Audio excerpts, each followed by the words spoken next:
السلام علیکم ورحمۃ اللہ وبرکاتہ. الحمد للہ رب العالمین والعاقبۃ للمتقین والصلاۃ والسلام علی رسولہ الکریم. محترم حضرات، ہم منہیات اسلام پر آپ سے لگاتار بات کر رہے ہیں اور آج اس کا سیریل نمبر 75 ہے. آج سے ہم جو بات کرنا چاہ رہے ہیں وہ کتاب الآداب ہے. کتاب الآداب کا مطلب انگریزی میں آپ یہ کہہ لیجئے مینرز. ایک مینرز یہ ہوتا ہے کہ جو پرٹیکولر چیزوں میں ہوتا ہے، سونے میں، کھانے میں، وہ ہم نے آپ کے سامنے بیان کیا. کچھ مینرز ایسے ہیں جو فٹ کر ٹائپ الگ الگ حدیثوں میں بیان کیے گئے ہیں، ان کو ہم سب اکٹھا کرنے کی کوشش کریں گے.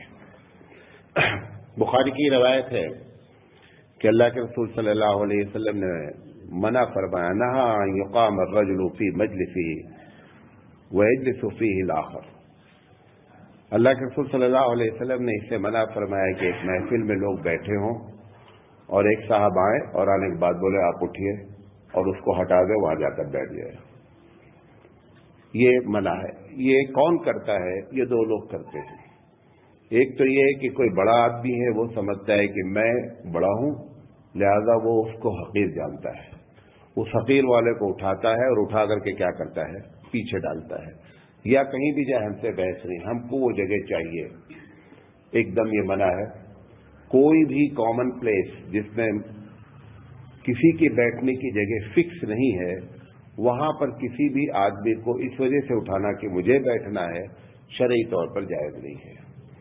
بعض مسجدوں میں ایسا ہو رہا ہے کہ جو بڑے لوگ ہیں، ان جیسے کرسی پہ نماز پڑھتے ہیں، انہوں نے اپنے گھر سے لا کر کے کرسی رکھ دی ہے. کہاں؟ مسجد میں رکھ دی ہے، اور اس کرسی پر کوئی دوسرا آدمی نماز نہیں پڑھ سکتا. ایک دم غلط ہے. اگر آپ نے مسجد میں رکھی ہے تو اگر وقف للہ ہے وہ، تو کوئی بھی اس پر بیٹھ سکتا ہے، نماز پڑھ سکتا ہے. اور اگر وقف للہ نہیں ہے تو آپ اپنے گھر کا سامان مسجد میں رکھنے والے کون ہوتے ہیں؟ لہذا یہ بہت سی مسجدوں میں ایسا ہوتا ہے.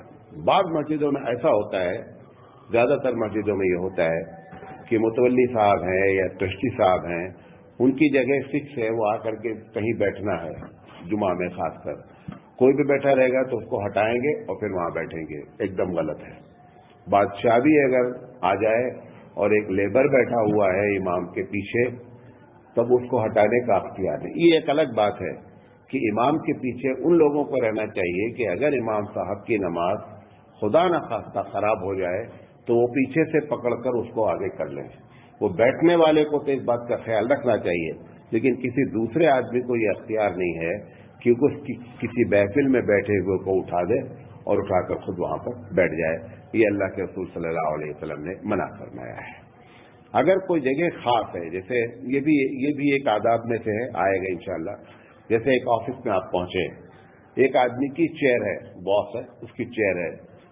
آپ کتنے بڑے بھی ہوں، آپ اس چیئر پر نہیں بیٹھے، اس سے بڑے ہو سکتا ہوں.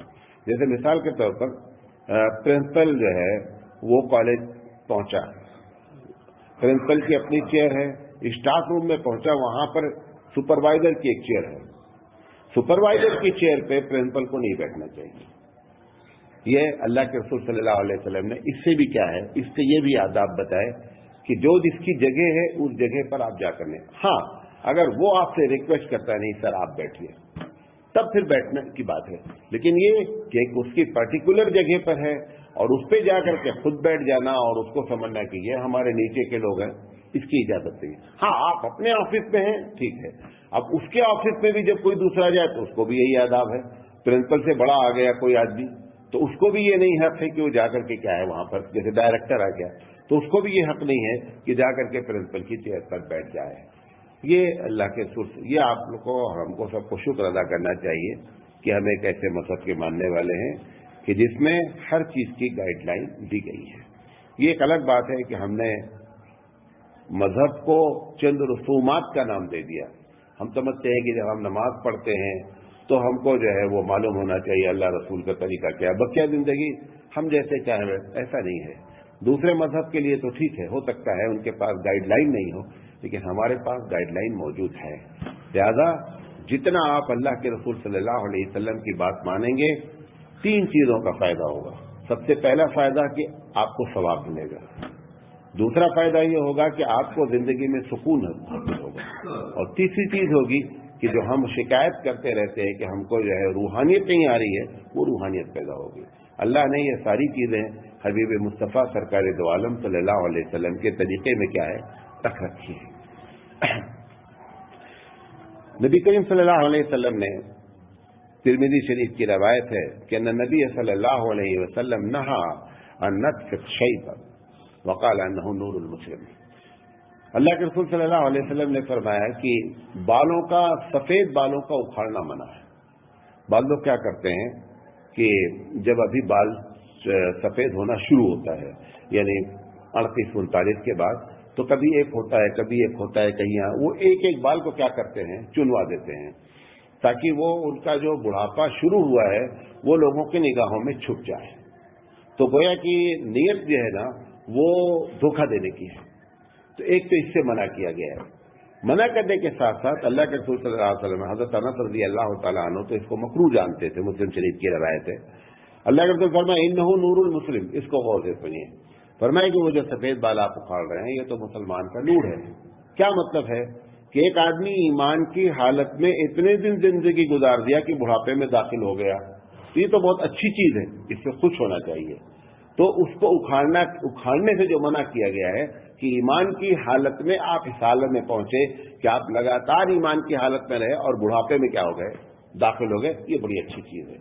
کلر کرنا الگ چیز ہے، یہ بھی یاد رکھیں. کالے کے علاوہ کوئی بھی کلر کرنا الگ چیز ہے، لیکن بال کا جو سفید بال کا اکھاڑنا جو ہے وہ منع ہے. بعض حدیث سے ایسا معلوم ہوتا ہے، حدیث میں تلاش کر رہا مل نہیں سکی، لیکن حدیث ایسی ہے کہ جو لوگ ایمان کی حالت میں انتقال کرتے ہیں اور بوڑھے ہوتے ہیں تو ان کے ساتھ جو رویہ ہوتا ہے فرشتوں کا وہ بڑا نرم ہوتا ہے. ایک بہت بڑے بزرگ تھے، تو محدث تھے، تو بڑھاپے کی حالت میں انتقال ہوا. تو جب فرشتہ آیا تو ان سے بڑا گرج کے بات کیا. تو فرشتے نے جب ان سے بات شروع کیا تو انہوں نے کہا کہ میں نے تو، اب چونکہ خود محدث تھے یہ، تو انہوں نے کہا میں نے تو یہ سنا تھا نبی کریم صلی اللہ علیہ وسلم کی حدیث کہ جن لوگوں کے بال سفید ہو جاتے ہیں ایمان کی حالت میں ان کے ساتھ فرشتے بہت نرم رویہ اختیار کرتے ہیں. تو کیا میں نے وہ حدیث غلط سنی ہے، وہ غلط پڑھی ہے؟ تو وہ فرشتہ جو ہے وہ جا کر کے اللہ سے یہ بات کہتا ہے، ایک روایت. دوسرا یہ ہے کہ فرشتہ پھر جو رک جاتا ہے اور کہتا ہے کہ نہیں وہ حدیث صحیح ہے. تو یہ جب یہ واقعہ، وہ تو مر گئے تھے، یہ واقعہ کیسے سامنے آیا؟ تو ان کے ایک شاگرد تھے، انہوں نے یہ خواب میں دیکھا کہ جو لوگ بوڑھے مر جاتے ہیں اور بال سفید رہتے ہیں، اسی لیے کالا کرنے کا جو منع کیا گیا اس کی ایک وجہ یہ بھی ہے کہ اگر آدمی مرا اور بوڑھا ایمان کی حالت میں مرا اور بال اس کے سفید تھے تو یہ اللہ کے دربار میں اس کے ساتھ نرمی کے ساتھ معاملہ کیا جاتا ہے. تو اس سے بوڑھوں کو گھبرانا نہیں چاہیے اور نہ ان بالوں کو جو ہے کالا کرنے کی فکر کرنی چاہیے. یہ اللہ تعالیٰ کی جانب سے ایک اس کو کیا ہے چھوٹ ہے. اسی طرح نبی کریم صلی اللہ علیہ وسلم نے بھگوا کلر، جو جس کو آپ کہتے ہیں اورنج سے ملتا جلتا کلر، یہ جھنڈے جب دیکھتے نا کہ ہندوؤں کا کوئی پروگرام ہوتا ہے تو جو کلر لگایا جاتا ہے جس کو زعفرانی کلر کہتے ہیں، اللہ کے رسول صلی اللہ علیہ وسلم نے فرمایا نہا رسول اللہ صلی اللہ علیہ وسلم عن التضافر الرجال، مردوں کے لیے جو ہے وہ یہ کلر منع ہے. اب حیرت ہوتی ہے کہ بہت سے لوگ ابھی جو جھوٹے صوفی بنے ہوئے ہیں وہ اورنج کلر کی پگڑی لگائے بیٹھے ہوئے ہیں. اورنج کلر کی وہ پگڑی، وہ کلر لگائے بیٹھے ہوئے ہیں جو کلر اللہ کے رسول صلی اللہ علیہ وسلم نے منع فرمایا ہے. یہ کیوں منع کیا گیا ہے، اس کے پیچھے کیا راز ہے؟ دو لوگوں نے بہت سی باتیں. یہ کیا ہے، بہت زمانے سے یہ دیوی دیوتاؤں اور مورتیوں کا کلر رہا ہے. اس وجہ سے اللہ کے رسول صلی اللہ علیہ وسلم نے اس کو قطعی جو ہے وہ منع فرما دیا. اب تو حتیٰ کہ یہاں تک ہو گیا ہے کہ بعض قبروں پہ میں نے دیکھا وہی کلر کا جھنڈا لگا ہوا ہے. اسلام میں یہ بھی بتا دیں آپ کو، جھنڈے کا کوئی کانسیپٹ نہیں ہے سوائے جہاد کے. یہ جو آپ گھر پہ جھنڈا لگاتے ہیں، مسجد میں لگاتے ہیں، کوئی جھنڈے کا کانسیپٹ نہیں ہے. جھنڈا صرف اور صرف کہاں ہے؟ جب آدمی جہاد کے لیے نکلے تو 2 کلر کے جھنڈے حدیث پہ آتے ہیں. ایک کالا رنگ کا جھنڈا آتا ہے اور ایک بعض روایت میں سفید رنگ کا جھنڈا آتا ہے. سفید رنگ کا جھنڈا اس وجہ سے ہوتا ہے کہ امن و امان قائم ہو گیا، اس سے ایک سائن سگنیفیکیشن ہے کہ لڑائی بند ہو گئی اور امن. آج بھی جب کہیں کوئی جنگ ہوتی ہے یا کوئی بات ہوتی ہے یا ریڈ کراس والے کسی جنگی حالات میں جاتے ہیں تو وہ پھر اپنے ساتھ سفید جھنڈے لے کر کے جاتے ہیں. تو یہ جو جھنڈے کا کانسیپٹ ہے کلر کا اگر یہ ہو گیا، اب تو مسلمانوں کے پاس کوئی جھنڈے کا کلر متعین ہے نہیں. اب وہ بیچارہ کیا کر رہا ہے آپ دیکھیں. کبھی جب 12 ربیع الاول آتا ہے مسلمان ایریا میں جائیے تو کسی کو حدیث میں تو لکھا نہیں ہے، جس کا جو سمجھ میں آ رہا ہے اس کلر کا جھنڈا لگائے ہوئے ہیں. اور کچھ لوگوں نے کیا کر دیا کہ ملٹی کلر لگا دیا. کیا پتا ہے نہیں، حدیث میں معلوم ہوتا بھائی ہرا کلر ہے، پیلا کلر ہے تو معلوم ہو جاتی ہے ایک بات. اب حدیث میں نہیں ہے، انسانی آئی کیو، انسانی عقلیں اپنے اپنے طریقے سے دوڑا رہی ہیں تو انہوں نے دوڑا کر کے سوچا کہ جب الگ الگ کلر تو ایک ہی میں سب ملٹی کلر چھاپ دو تاکہ جو بھی ہے کم سے کم ٹیلی کر جائے معاملے کو. یہ سب کیا ہے؟ یہ سب ہماری جہالت کی باتیں ہیں. لا الہ الا اللہ محمد رسول اللہ کا جھنڈا لگا ہوا ہے، ربیع الاول کا مہینہ ہے ماشاءاللہ، اور وہی جھنڈے کے نیچے بیٹھے ہوئے لوگ باتیں کرتے ہیں، فجر کی نماز چھوڑتے ہیں، جھنڈا لگا ہوا لا الہ الا اللہ کا. بہرحال تو یہ زعفرانی کلر سے کیا کیا گیا ہے؟ منع کیا گیا ہے. اللہ کے رسول صلی اللہ علیہ وسلم نے اسے بھی منع فرمایا کہ نہا ان يدخل علی النساء بغیر اذن ازواجہن، کہ اگر کسی آدمی کو معلوم ہو جائے کہ ہم جس گھر میں جا رہے ہیں اور اس گھر میں اس کا شوہر موجود نہیں ہے تو ایسی شکل میں اللہ کے رسول صلی اللہ علیہ وسلم فرمایا کہ بغیر اس کی اجازت سے گھر میں نہ جایا جائے. اب مثال کے طور پر آپ کسی کیا جا رہے ہیں، دیکھیں جو سچویشن صورتحال خراب ہوتی ہے پیش آتی ہے، جیسے آپ کسی کیا جا رہے ہیں ورکنگ ڈیز میں آفس میں کام کرتا ہے. اب آپ اس کو معلوم ہے کہ اس کو 10 بجے آفس جانا ہے اور آپ 2 دن کے لیے اس کے گھر میں ٹھہرے ہوئے ہیں اور اس کے گھر میں اگر وہ عورت ہے تو نتیجہ ہوگا آپ کہاں جائیں گے؟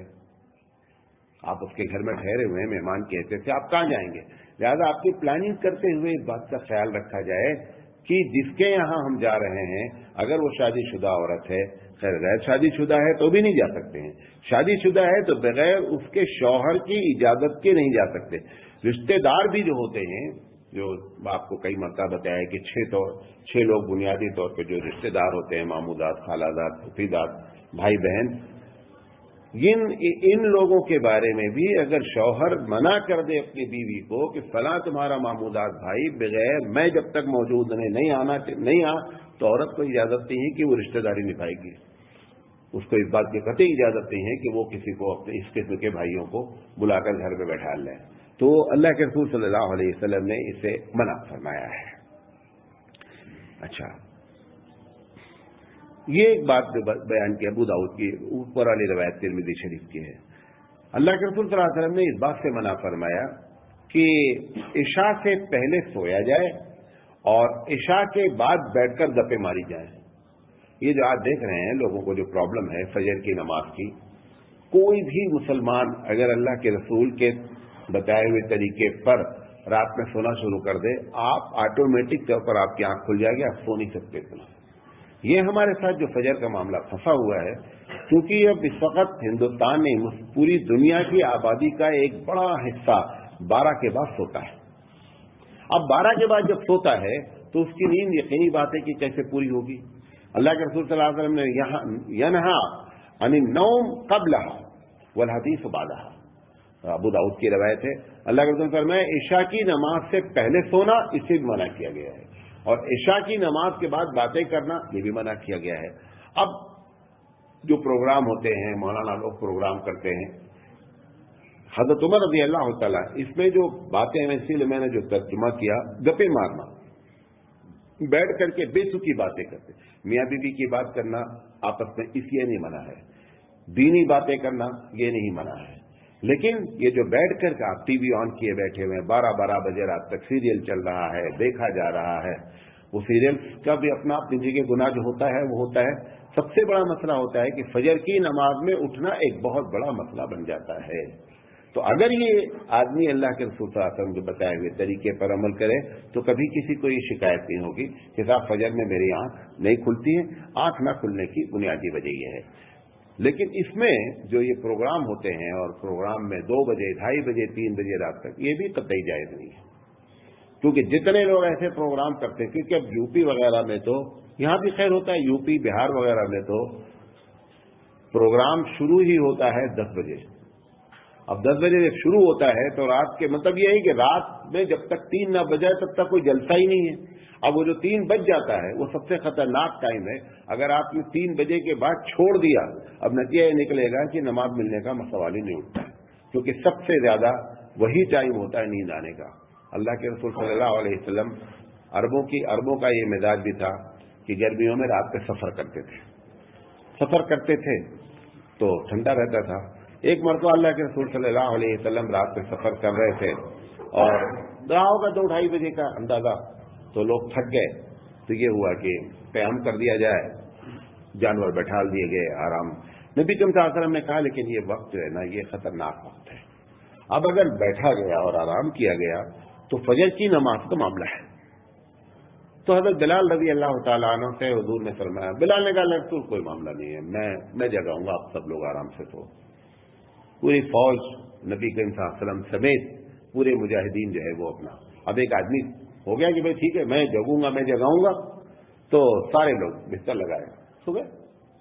یہ ان کا جو اونٹ تھا، ان کا اونٹ بھی بیٹھ گیا اور یہ اسی اونٹ پہ ایسے ٹیک لگا کر کے حضرت بلال رضی اللہ تعالیٰ عنہ بھی بیٹھ گیا۔ اب بلال رضی اللہ تعالیٰ عنہ ان کا تو کوئی ارادہ بیچارے کا نہیں، وہ تو جگانے کے نہیں، اب وہ اتفاق ایسا اللہ تعالیٰ کو کرنا تھا، ایک بتانا تھا، مسئلہ بھی بتانا تھا۔ بلال رضی اللہ تعالیٰ عنہ اونٹ پر ٹیک لگائے ایسا سوئے کہ سورج نکل آیا، اور سورج نکل کر کے اتنا نکل آیا کہ سورج کی گرمی آ گئی، اور جب اللہ کا جس کی زندگی میں کبھی نماز نہیں چھوٹی ہو، اب اس کے چہرے پر سورج کی روشنی پڑی تو اللہ کے رسول گھبرا کے اٹھے، دیکھا کہ سورج نکلا ہوا ہے۔ اب بلال کو جگاؤ، یہ جیسا ہوتا ہے بھائی کئی آدمی جس کی نماز ہی نہیں، جس کی روز چھوٹ رہے اس کے لیے تو کوئی مسئلہ ہی نہیں ہے، جس زندگی میں کبھی نماز نہیں چھوٹی اس کے لیے تو ایک بہت بڑا پہاڑ ٹوٹ پڑا۔ اب اللہ کے رسول وہ سبھی اٹھ گئے پورا، بلال رضی اللہ تعالیٰ عنہ آئے تو بلال رضی اللہ تعالیٰ نے بیچارے نے بڑی سنجیدگی سے اور بھولے پن سے کہا، اللہ کے رسول میں تو سویا نہیں، جو آپ کو سلایا وہی مجھے سلا دیا، میں کیا کروں، میرا کوئی ارادہ نہیں تھا۔ نبی صلی اللہ علیہ وسلم نے کہا کہ پہلی بات تو یہاں سے اٹھو، یہ پورا علاقہ ایسا لگتا ہے شیطانی زیادہ قبضہ ہے اور اس وجہ سے ہم کو نیند آ گئی۔ ویسا اگر دیکھا جائے تو آپ کے گھر میں بھی وہ شیطانی قبضہ جو نیند آتی ہے، اور فوراً اٹھے، جب گھر میں سارے لوگ نماز نہیں پڑھیں تو کس کا قبضہ ہوگا؟ شیطانہ کا قبضہ ہوتا ہے۔ تو حضور نے یہ بھی فرمایا نا کہ لوگوں اپنے گھروں کو قبرستان نہ بناؤ، گھروں میں نماز پڑھی جائیں، گھروں کو قبرستان نہ بناؤ۔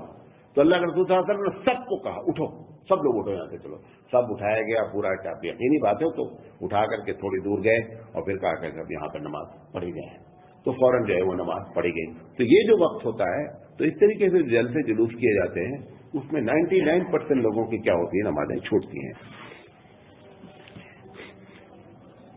ابن ماجہ کی روایت ہے، اللہ کے رسول نے فرمایا کہ آدھی دھوپ اور آدھے سائے میں نہ بیٹھا جائے نہ لیٹا جائے۔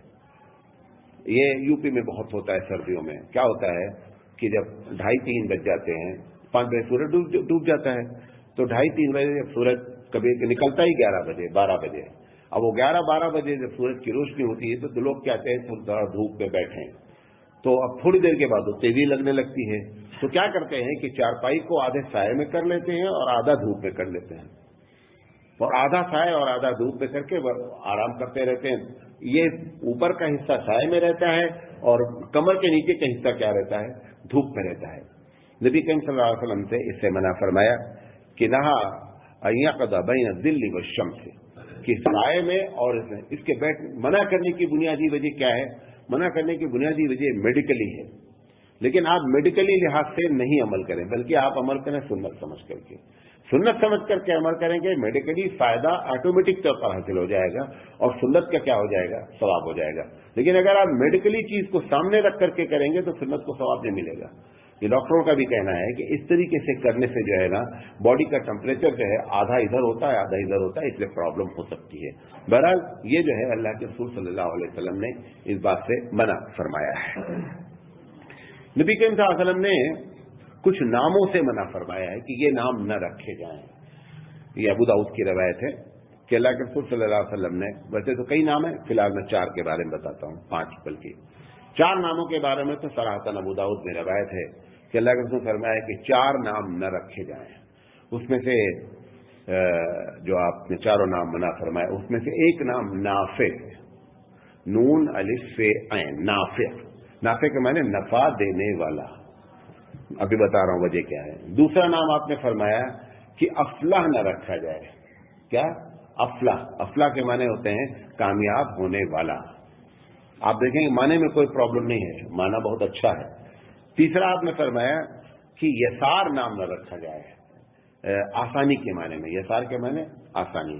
اور چوتھا نام آپ نے فرمایا کہ رباح نام نہ رکھا جائے، فائدے کے معنی میں. یہ 4 نام منع کیے گئے ہیں. اس میں سے چاروں میننگ، ایک تو یہ ہوتا ہے، ایک الگ سے حدیث ہے کہ جس کی میننگ غلط ہے اس کو نام کو نہ رکھا جائے. نبی کریم صلی اللہ علیہ وسلم کے پاس جب کبھی ایسے نام کے لوگ آ جاتے تھے کہ جس کے معنی خراب ہوتے تھے تو آپ پوچھتے تھے اور نام کیا کر دیتے تھے؟ چینج کر دیتے تھے. یہ جو 4 نام منع کیا گیا ہے، اس میں نافع ہے، رابع ہے، یا مطلب نفع بخش، یہ 4 نام کی میننگ آسان صحیح ہے، میننگ کے لحاظ سے نہیں میں. اس میں لوگ کیا کرتے ہیں کہ بدفالی لیتے ہیں. جیسے میں نے پوچھا کہ نافع ہے، گھر میں پوچھا نافع ہے، آپ نے کہا نہیں نافع نہیں ہے. اس نے یہ معنی نکالا کہ صاحب مجھے نفع نہیں ہوگا. بدفالی لینے کے چانسز، حالانکہ بدفالی اسلام میں کوئی چیز نہیں ہے، لیکن بدفالی لینے کے چانسز ہیں. اور عرب ایسا بہت کرتے تھے، کیونکہ نیک فالی اسلام میں لینا جائز ہے اور بدفالی اسلام میں لینا